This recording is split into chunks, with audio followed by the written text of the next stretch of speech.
يا مغرب يا سيف الماجد ليلى يليني، ولادك في سبعة تسرعوا العزة في كل عين، ولكن ظلم الحكم بان بوجوه العالمين. ضربة جزا كانت حق وحنا نشوفوها بالعين، الفرار قدامه والصورة كتعلم ما تخبي، ولكن قلبه ميل وخلى الظلم يسري في الدربي.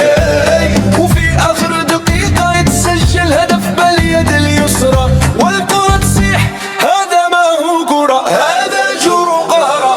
يا مغربي لا تخاف، الحق يعلى ولو طال، ولادنا أسود يوقفوا كبرهم قدام جبال. جيل الصغار وردوا العالم قاع يهتز، ما بانوا صغار بانوا رجال في مواقف العز. والله لا ننسى دموع لاعبينا، ما هي دموع وجع، هي دموع حق يبغي يبان. يا من كتختار الظلم وراه اللي بان بان، والمغرب فوق ما بغيناش عطايا في الميزان.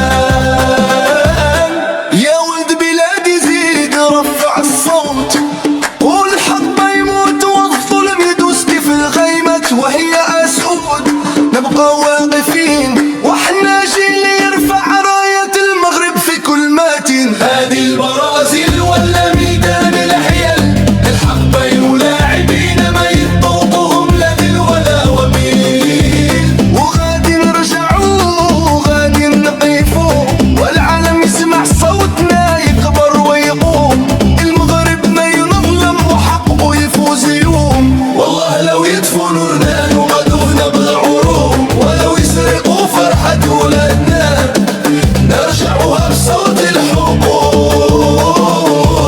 المغرب ما يهوى ظلم ولا يقع يوم في الميدان، هذا كلام مسعود يكتبوه الدم قبل اللسان. والقادم أقوى ورايتنا تبقى مرفوعة فوق، والعالم يسمع الصيحة.